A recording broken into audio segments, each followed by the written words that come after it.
Коргоо жана коопсуздук боюнча комитети 13 декабрда абактарда башталган ачкачылык акциясын 1 ай бою териштирди. Анын жыйынтыгында мурда айтылган айрым маалыматтар тастыкталган жок. Комитет төрагасы Исмаил Исаков ачкачылыктардын экс төраганын кызматтан кетүүсүнө байланышы жоктугун, буга байланыштуу чыккан маалыматтардын негизсиз экендигин белгиледи. Өзү айткан маалымат такталып, ал чындыгында негизсиз, ага түшкөн гана маалымат экен. Ал ошо өзүнө түшкөн маалыматты жарыя кылганга мүмкүн эмес болчу. Себеби дегенде маалыматтар ушак болуп калышы ыктымал, атайын жасалган болуп калышы ыктымал, андай жетекчилердин бардыгы тактап, далилдеп, бардыгы так болгондо гана айтыш керек болчу.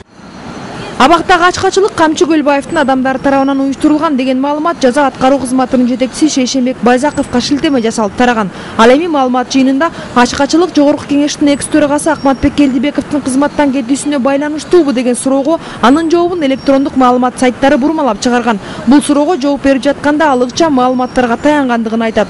А по факту того, что сам Ачкачылык Жогорку кеңештин экс төрагасы Акматбек Келдибековдун кызматтан кетүүсүнө байланыштуубу деген суроого ушундай ыкчам маалыматтар бар экендигин, ал маалыматтар текшерилип жатканын гана айткам. Журналисттер мындай жооптун маанисин башка өңүткө буруп таркатышкан. Видишь, на 500 000, на 1 900 000, на 2 миллиона нарушение идет. Ал эми депутат Токон Мамбутов Шейшенбек Байзаков менен байланышкан документтерди таап чыккан. Бир катар каржылык жана кадрдык алмаштыруу боюнча мыйзамсыз аракеттер болгон дейт эл өкүлү. Эми бул кагаздар жакынкы күндөрү башкы прокуратурага жөнөтүлөт. Таким образом он... Эгер мунун баары далилденсе, Байзаков кызмат ордунан гана кетпестен генералдык чининен да айрылат. Ал өзү барып ошол абакта отуруп калуусу мүмкүн.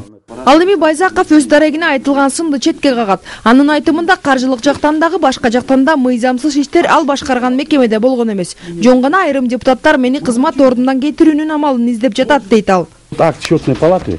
Эсептөө палатасы бизди 4 айдан бери текшерип келатат. Алар менин ишимен бир да ынтык тапкан жок. Болсо алар айтышат эле да. Жыйын соңунда депутаттар Байзаковдун айткан маалыматын негизсиз жана чындыкка жатпайт деп таанылсын деген чечим кабыл алышты. Бирок бул маселе жакынкы күндөрү парламенттин жалпы жыйынында каралмай болду.